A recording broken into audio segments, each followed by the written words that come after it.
Hey everyone, welcome to this week's formal edition of Behind Closed Doors. And today we're going to talk about what do you do if you have a house that you're going to sell and then you want to buy a house. It's a little nerve-wracking.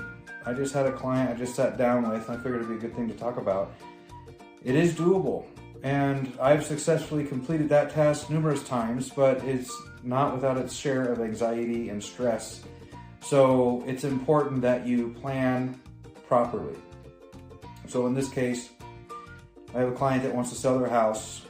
Obviously, you get the equity from that house so they can buy another house. It's not uncommon, happens all the time, but it's a source of anxiety for the client. So what you do as a realtor and a mortgage person like me is you get them pre-approved, you figure out the budget, you figure out is there enough inventory for them to sell their house once or to buy a house once they sell their house, and what does that all look like? So I like to make sure that in the beginning of any transaction that I do, everything is set up. I know what our approval looks like, and I know what our flexibility is there. I know kind of where our hard stop is and where they're trying to be, so I know that we're okay there.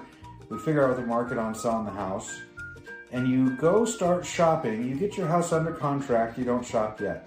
You have to get through inspection first and maybe appraisal. But if you know that the house you're selling is going to appraise, if you've done your research and you know, then it's a pretty easy conversation to have, because the issue you run into when you have a contingent sale is the listing agent on the other side knows that there are things that can happen on your deal that can make your deal fall apart. So it's important that you know the person that's buying the house of your client.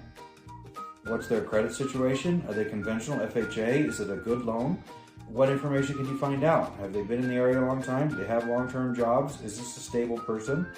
Did you get through inspection? Do you have inspection resolution? Did you guys resolve all that? And will the house appraise for what you sold it for? Those are the big things that you want to know. And if I can tell that person on the house now that we're trying to buy, we're under contract, we're through appraisal, we're through inspection, there's really not a lot of things that can make the deal go south from there. So usually that's how you get that offer accepted. And still there are some people that would rather not. If they're comparing contingent versus non-contingent, they're probably not going to take the contingent offer unless it's a strong offer in some other way.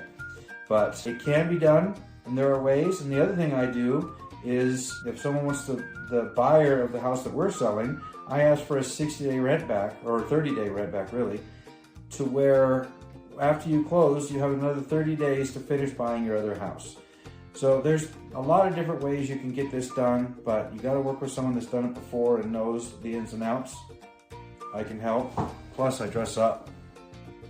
This shirt's for my neighbor Marcus. He triple dog dared me for me to wear this. I didn't own one of these. I actually bought it just so I could do this for him and you guys.